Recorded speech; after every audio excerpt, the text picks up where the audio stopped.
I think there are many ways that we define ourselves. And some are true definitions or expressions of who we are, and some are more false.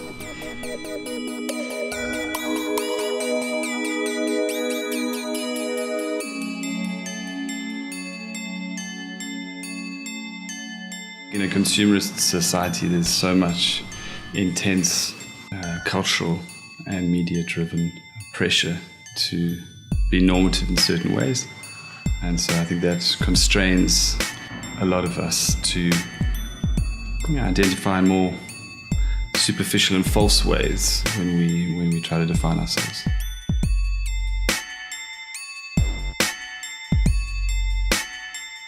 Objects are of their own nature without value or meaning. What gives them value and meaning is what we invest in them.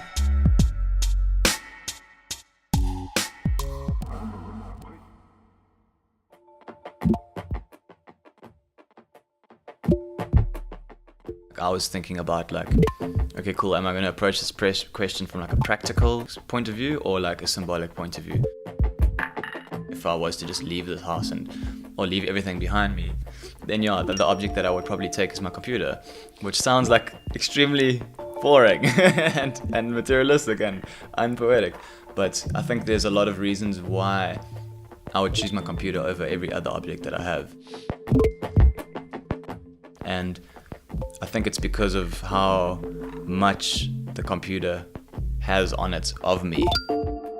If someone was to find it, that would be like probably the closest thing to a self-portrait you could get of a person.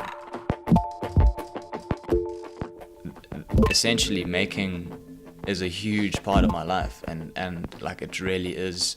It's something which probably is one of the key defining features of like who I consider myself to be.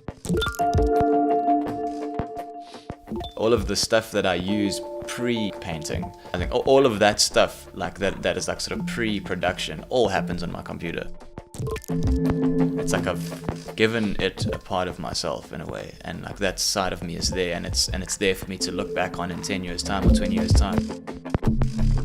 That's what memory is. It's a container. It's an organic way of storing information. There's just so much there that I consider a part of myself. Yeah.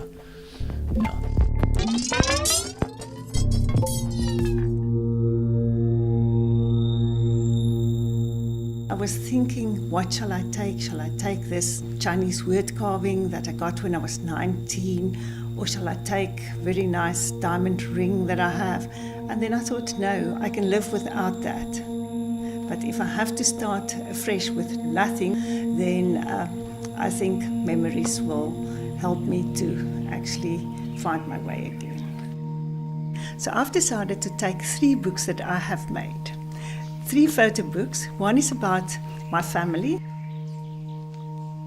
And then the next one is my hike book about hikes and holidays, and then also about my house, photographs and events that I had here. But everything has a history and has a memory. And that's perhaps why I thought of taking these 3 memory books that I'm making. And so I do think our stuff help us to survive and go on and so on. But I've also learned that my memories are important for me and not necessarily for other people.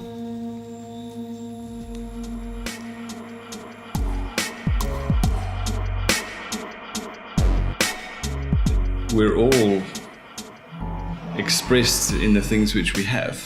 Those could be incredibly rich, meaningful expressions of who they are, and they could be quite superficial expressions of who we are, but they certainly do tell other people who we are. Sometimes their entire motive is to communicate to others who we are or who we want to project that we are.